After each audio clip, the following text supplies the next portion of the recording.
Ron's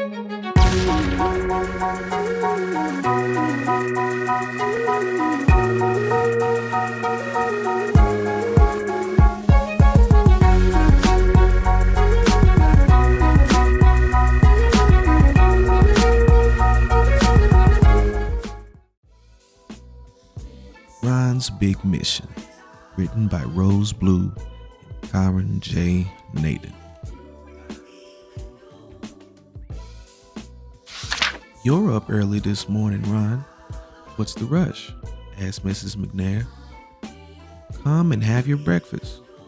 I have made some oatmeal." "I have to go, Mama," said Ron, trying to tie his sneakers. "I have something to do this morning." "You always have something to do," said his mother with a smile. "Just be home by lunchtime, okay?" Ron was 9 years old. That morning, he left his house with a plan. He'd been thinking about it for a long time. It was a beautiful South Carolina summer day, and Ron looked up at the blue, blue sky. Someday, he thought he would be up there, flying a plane. He wanted to be a pilot when he grew up.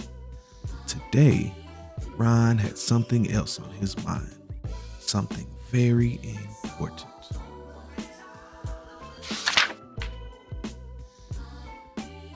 Ron walked down the street as fast as he could. He didn't want to be late.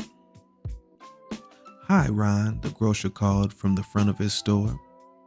"There you are, just in time for a donut." "Morning, Mr. Douglas," said Ron. "Thank you, but there's someplace I've got to be." And Ron kept walking. Down by the schoolyard, Ron saw his friend Carl shooting baskets.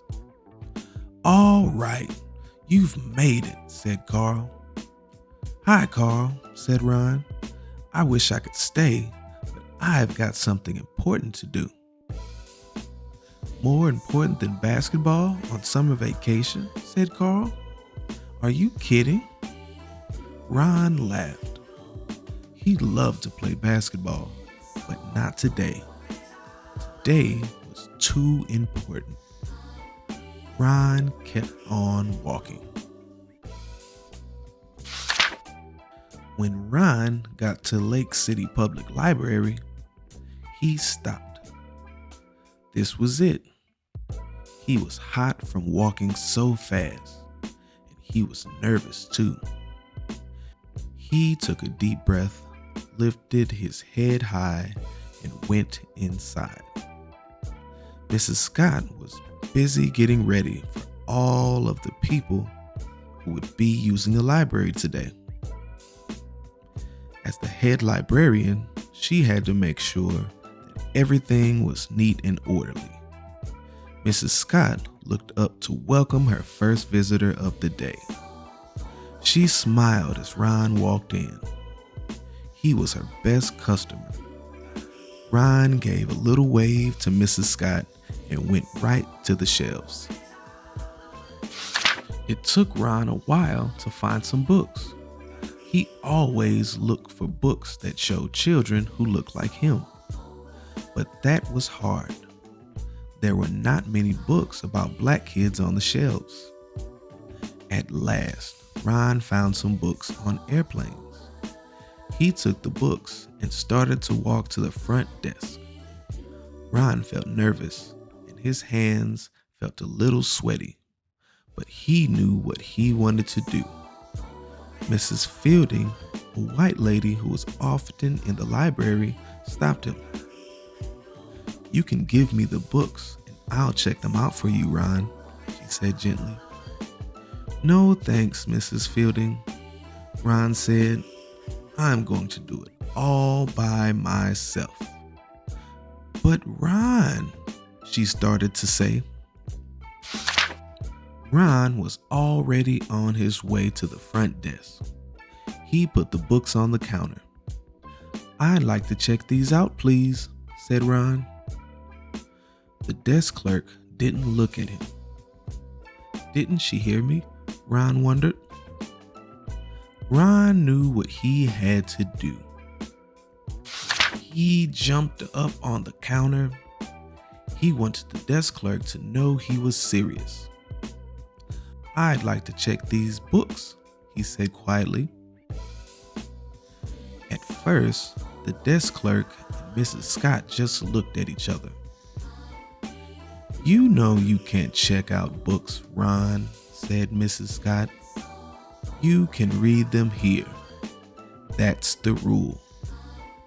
Only white people can check out books from the library." Ron looked at Mrs. Scott and the desk clerk politely, but he would not budge. "I always read them here.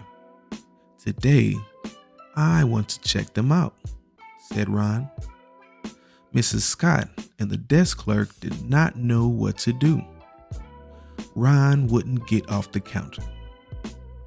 People were staring. Finally, the desk clerk called the Lake City Police. 2 policemen came right over. "Let someone check out the books for you, son," said one of the policemen. "You know the rules." But Ron just shook his head. He would not budge. Now Mrs. Scott called Ron's mother. Mrs. McNair came to the library very quickly. "I know how you feel, baby," she said, "but you have to follow the rules." "I can't, Mama," Ron told her. "It's wrong. The rules are not fair. Why can't I check out books like everyone else?" No one said anything. Not the desk clerk, not Mrs. Scott, not the policeman, not even Ron's mother. Mrs. Scott looked at Ron. She thought about all the times that Ron came into the library and all the times that he sat at the tables for hours looking over so many books. He was her best customer, and she knew what she had to do. Mrs. Scott walked back into her office and started writing. Ron wondered what she was doing. Mrs. Scott returned and handed Ron a library card. His library card. Ron looked at Mrs. Scott and smiled. As he jumped to the floor, he thought he saw her smile too. "I'd like to check out these books, please," he said, handing the card to the desk clerk. The desk clerk took his library card and stamped the cards in the back of the books.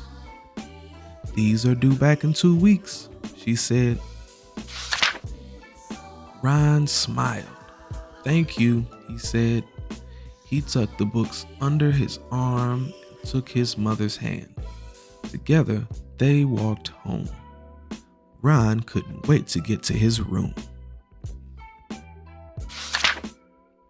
and open to page 1. The